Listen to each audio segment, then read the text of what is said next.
नमस्कार साथियों, Mahesh Taneja Indian and world history YouTube channel पर एक बार फिर आपका स्वागत है। आज हमारी बातचीत वैदिक सभ्यता युग के अंतिम वीडियो की, और इस अंतिम वीडियो में हम बात करने वाले हैं दर्शनों के बारे में, भारतीय दर्शन के बारे में। और भारतीय दर्शन के संदर्भ में हमारी जानकारी इस रूप में है कि भारतीय दर्शन को दो रूपों में बांटा जाता है, एक आस्तिक दर्शन और दूसरा नास्तिक दर्शन।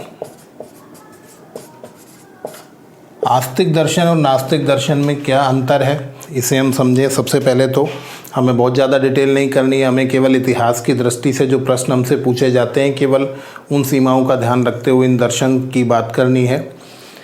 आस्तिक दर्शन वो होता है जो वेदों की प्रामाणिकता में विश्वास करता है, वेदों की प्रामाणिकता को स्वीकार करता है, वो तो है आस्तिक दर्शन। और जो वेदों की प्रामाणिकता को स्वीकार नहीं करता है वो है नास्तिक दर्शन।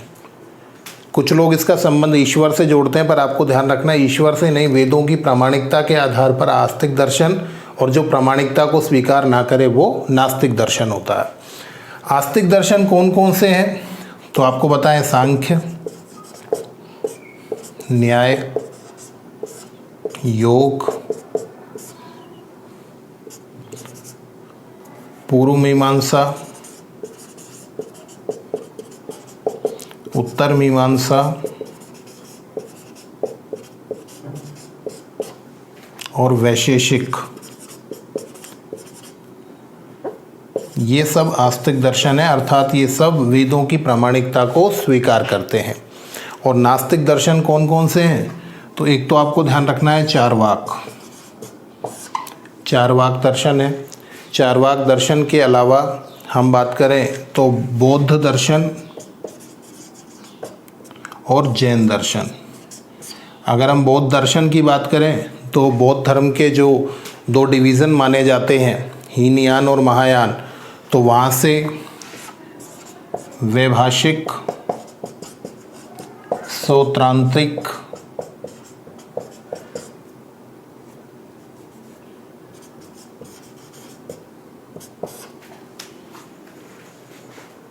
वैभाषिक और सौत्रांतिक, उसके अलावा बौद्ध धर्म में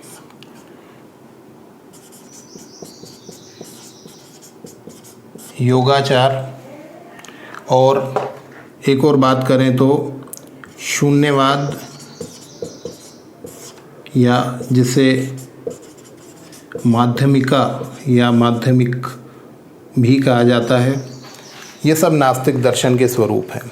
और जैन धर्म में बात करें तो अरहत, ये सब नास्तिक दर्शन है। हमसे एग्ज़ाम में पूछा जाता है निम्न में से कौन सा आस्तिक दर्शन है, निम्न में से कौन सा नास्तिक दर्शन है, तो इन सब की बात थोड़ी थोड़ी हमें करनी है। चारवाक के बारे में थोड़ी सी बातचीत ज़रूरी है जो हम कर लेते हैं। चारवाक दर्शन के बारे में आपको बताएं, इसके प्रणेता बृहस्पति माने जाते हैं।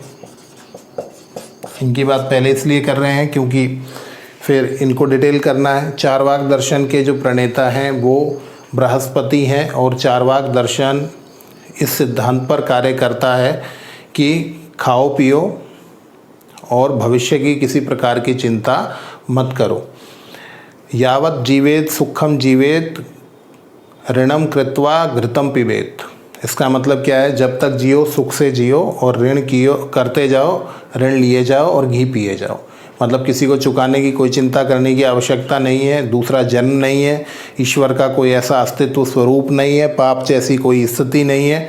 तो ये जो दर्शन है ये पूर्णतः नास्तिक दर्शन है। इसके अलावा बौद्ध और जैन धर्म जो अस्तित्व में आए क्षत्रियों के द्वारा, वो भी वेदों की प्रामाणिकता को स्वीकार नहीं करते हैं। इस वजह से इन्हें नास्तिक दर्शन के रूप में जाना जाता है। अब हम बात कर लेंगे आस्तिक दर्शन की, और आस्तिक दर्शन में इनको वेद बाह्य दर्शन भी कह देते हैं। इनको वेद बाह्य दर्शन भी कह देते हैं। और आपको बताएं चारवाक का एक नाम और भी कभी कभी एग्जाम में आ जाता है, लोकायत, तो ये भी आपको ध्यान रखना है। ठीक है, तो चारवाक, ये जो लाइन अभी मैंने बोली ये आपको ध्यान रखनी है। यावत जीवेत सुखम जीवे, जब तक जिए सुख से जिए, ऋण करके घी पिए, ये किसका कथन है? तो ये चारवाक दर्शन का कथन है। बृहस्पति प्रणेता माने जाते हैं, इसे लोकायत दर्शन भी कहा जाता है। और बाह्य दर्शनों की ओर बात करें, वेदों से बाह्य दर्शन कौन कौन से हैं? तो बौद्ध धर्म के 4, वैभाषिक, सौत्रांतिक, योगाचार और शून्यवाद या माध्यमिका, और जैन धर्म के अरहत दर्शन। ये सारे के सारे वेदों की प्रामाणिकता को स्वीकार नहीं करते हैं। चलिए अब बात करते हैं भारत में षड दर्शन की। षड दर्शन इन्हें कहा जाता है, षड मतलब 6, और ये आस्तिक दर्शन है। आस्तिक दर्शन का मतलब क्या हुआ कि ये वेदों की प्रामाणिकता को स्वीकार करते हैं। चलिए इनके बारे में थोड़ी सी जानकारियाँ हम साझा कर लेते हैं आस्तिक दर्शनों के बारे में। सबसे पहला जो है वो है सांख्य। एक तो हमें प्रणेता पता होना चाहिए, तो इसके प्रणेता हैं कपिल मुनि। और सांख्य दर्शन की मुख्य विशेषता क्या है? ये मुख्य विशेषता ये है कि ये सृष्टि की उत्पत्ति को ईश्वरीय नहीं मानते। देखिए दर्शन के अंतर्गत हम लोग इस बात का बहुत विश्लेषण करते हैं कि सृष्टि की उत्पत्ति कैसे हुई, ईश्वर है या नहीं है, और जो पंच तत्व हैं उनका क्या योगदान है जीवन में, जीव में। तो इन सब बातों का, जो भी सृष्टि के विभिन्न तत्व हैं उनकी उत्पत्ति, उनकी स्थिति, इन सब के बारे में हमारा डिस्कशन रहता है। तो यहाँ पर सांख्य ये कहता है कि जो उत्पत्ति है सृष्टि की वो किससे हुई है? जगत की जो उत्पत्ति है वो ईश्वर से नहीं हुई है। ईश्वर से नहीं हुई है, किससे हुई है? प्रकृति और पुरुष के संयोग से हुई है। किसके संयोग से हुई है? प्रकृति और पुरुष के संयोग से हुई है। और ऐसा कहने की वजह से, क्योंकि इसमें ईश्वर को शामिल नहीं किया गया, तो कुछ लोग ये मानते हैं कि सांख्य दर्शन भी नास्तिक दर्शन जैसा है, क्योंकि यहाँ पर ईश्वर को महत्व नहीं दिया गया। बाकी सारे जितने भी दर्शन हम पढ़ते हैं आस्तिक दर्शन, वहाँ पर ईश्वर को एक महत्व देने की स्थिति दिखाई देती है। ये कह रहे हैं कि प्रकृति और पुरुष के संयोग से ही सृष्टि चल रही है, उसमें ईश्वर की भूमिका नहीं है, और ये कपिल मुनि के द्वारा प्रतिपादित है। अब यहाँ पर एक और इम्पोर्टेंट क्वेश्चन आज की तारीख में जो बनता है वो ये कि सांख्य दर्शन से संबंधित प्राचीनतम ग्रंथ कौन सा है? तो उसका नाम है सांख्य कारिका, और ये ईश्वर कृष्ण का रचा हुआ है। ये बहुत इम्पोर्टेंट है, आपको यहाँ पर याद रखना है कि सांख्य का सबसे प्राचीनतम, सबसे महत्वपूर्ण ग्रंथ जो है वो कौन सा है? वो सांख्य कारिका है, और ये रचना किसकी है? ईश्वर कृष्ण की है। ठीक है, तो इतना हमें इतिहास की दृष्टि से जरूर जानना है। इसके बाद दूसरा आस्तिक दर्शन है हमारा न्याय, और इसके जो प्रणेता हैं वो हैं अक्षपाद गौतम। गौतम भी याद रखेंगे तो चल जाएगा। अक्षपाद गौतम इसके प्रणेता माने गए हैं, और इसका जो प्रसिद्ध ग्रंथ है न्याय दर्शन का वो है न्याय सूत्र। ये हमारे लिए महत्वपूर्ण है कि न्याय दर्शन से संबंधित सबसे महत्वपूर्ण जो ग्रंथ है वो न्याय सूत्र है। और आपको ध्यान रखना है, इसे भारतीय तर्कवाद का आरंभ स्वीकार किया जाता है। न्याय दर्शन जो है उसे भारतीय तर्कवाद का आरंभ स्वीकार किया जाता है, और न्याय सूत्र को भारतीय तर्कवाद का आरंभिक या प्राचीनतम ग्रंथ माना जाता है। ध्यान रखना है, बहुत इंपॉर्टेंट है। न्याय सूत्र जो न्याय दर्शन से संबंधित है उसे भारतीय तर्कवाद का प्राचीनतम ग्रंथ स्वीकार किया जाता है। तो यहाँ आपके 3 प्रश्न बने। न्याय दर्शन अक्षपाद गौतम के द्वारा प्रतिपादित है।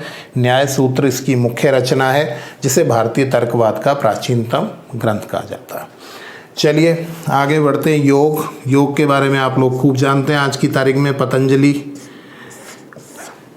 और इसमें जो विश्लेषण है वो अष्टांग योग मुद्राओं आदि के बारे में हमें विशेष जानकारियाँ प्राप्त होती हैं।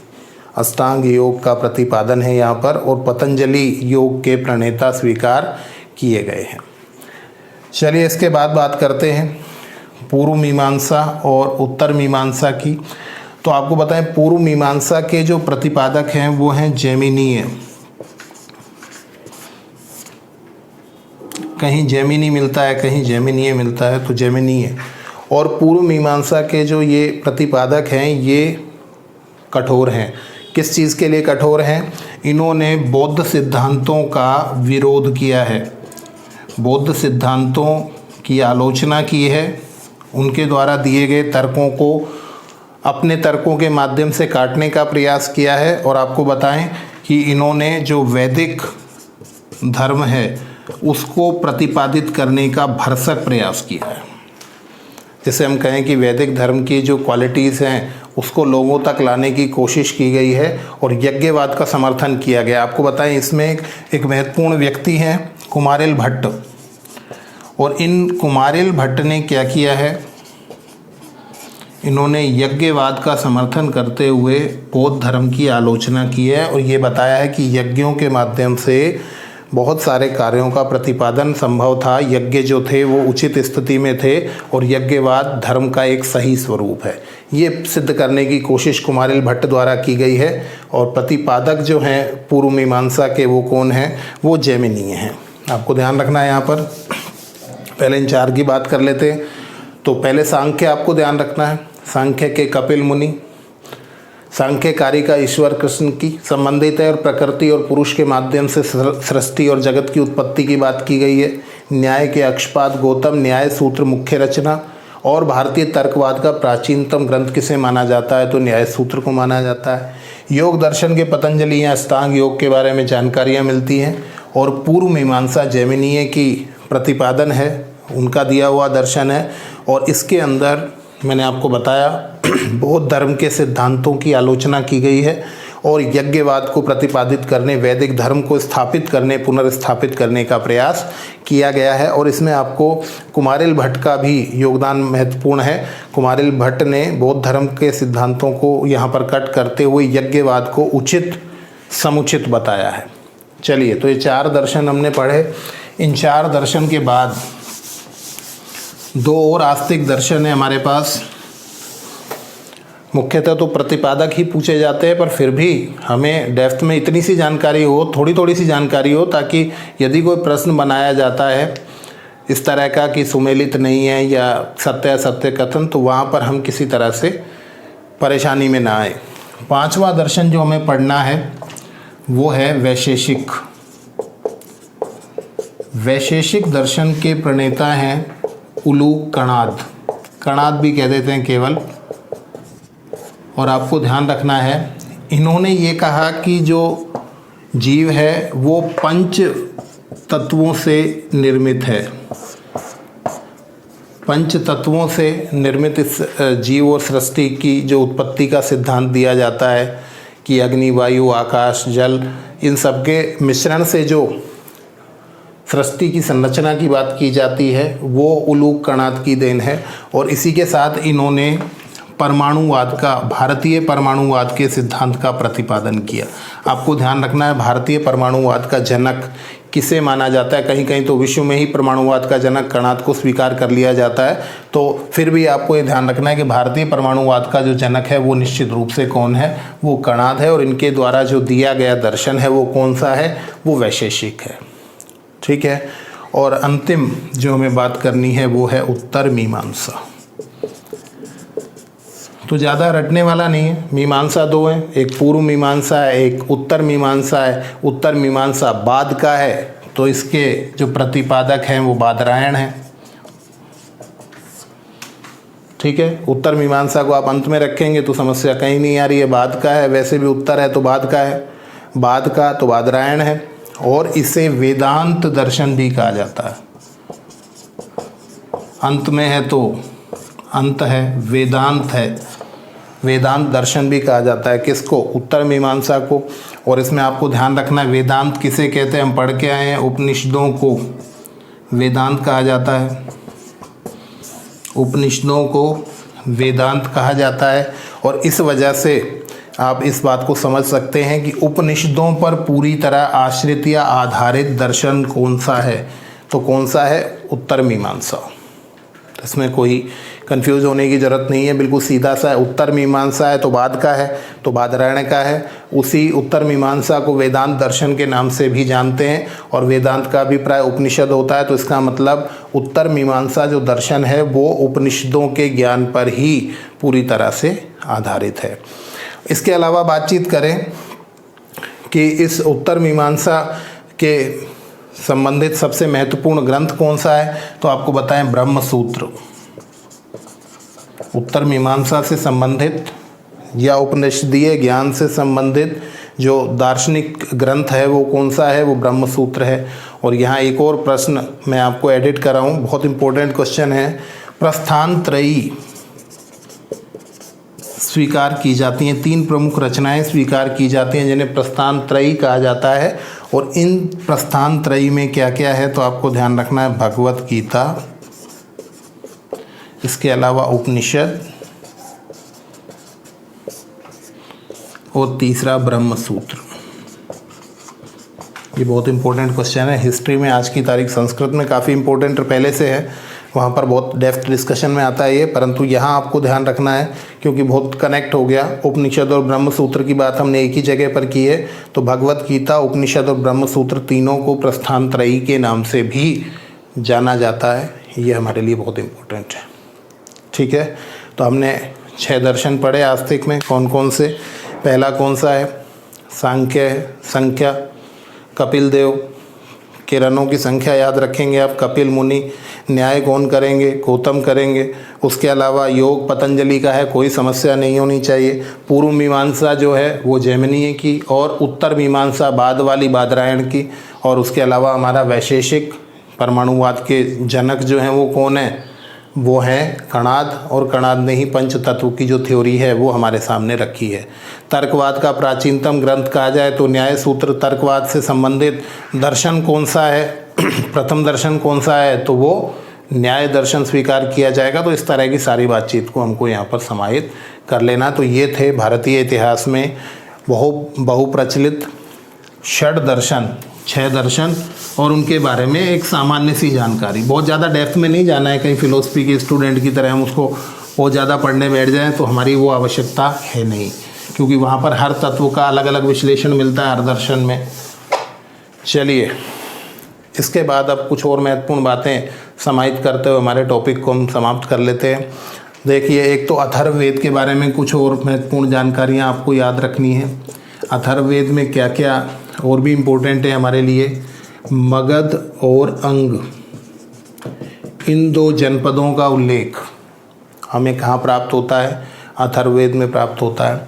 इसके अलावा राष्ट्रवाद की आरंभिक अवधारणा आपको कहाँ से प्राप्त होती है? तो वो भी यहाँ से प्राप्त होती है जहाँ पर राष्ट्रभाषा जैसे शब्दों का प्रयोग भी आपको देखने को मिल जाता है। राष्ट्रभाषा, राष्ट्र महिमा, ये शब्द आपको यहाँ देखने को मिलते हैं अथर्ववेद में। उसके अलावा अथर्ववेद में माता भूमि, पुत्रो अहम पृथिव्या,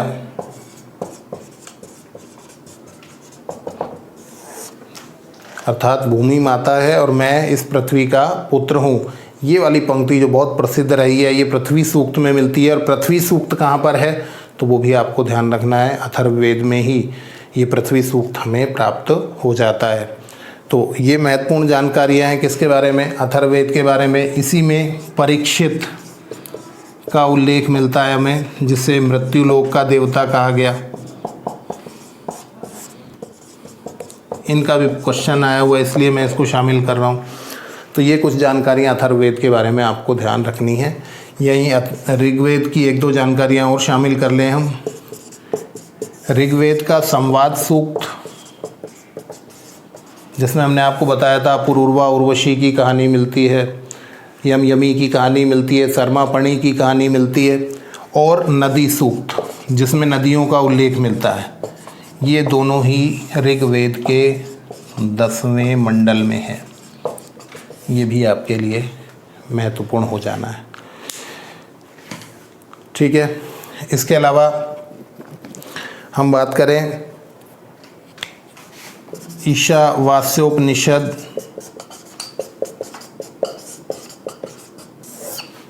शुक्ल यजुर्वेद का अंतिम भाग है,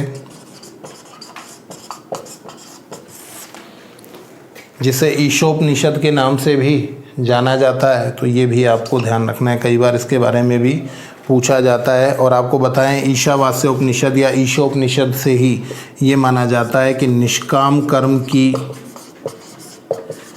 प्रारंभिक अवस्थाएं देखने को मिलती हैं। निष्काम कर्म का मतलब क्या होता है कि आप बिना फल की इच्छा के यदि कर्म किए जा रहे हैं तो वो क्या कहलाता है, निष्काम कर्म कहलाता है। तो इसकी भी प्रारंभिक जानकारियां हमें इस उपनिषद से प्राप्त होती हैं, जिसे ईशोपनिषद या ईशावास्योपनिषद के नाम से जाना जाता है। इसमें कुछ 18 श्लोक हैं, 18 मंत्र हैं, और वहाँ से निष्काम कर्म की शुरुआत मिलती है। और फिर आप जानते हैं कि भगवत गीता में भी भगवान कृष्ण के द्वारा निष्काम कर्म का विस्तृत उपदेश दिया गया था।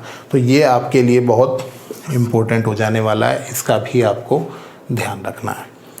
चलिए, ये कुछ और जानकारियाँ हमने यहाँ पर ऐड कर ली।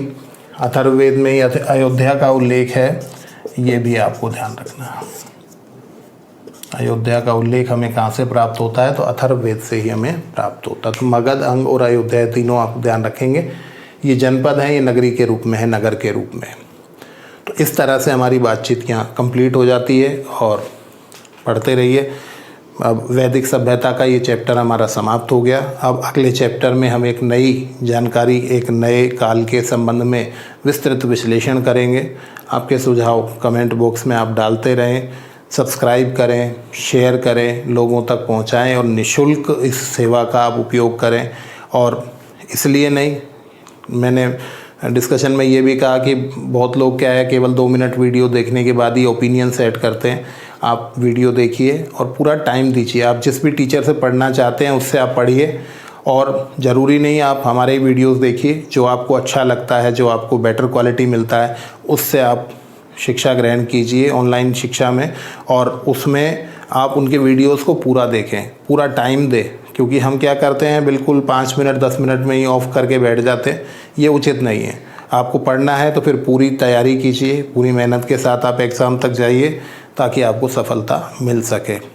चलिए, बहुत बहुत धन्यवाद। जुड़े रहिए Mahesh Taneja Indian and world history YouTube channel पर। धन्यवाद।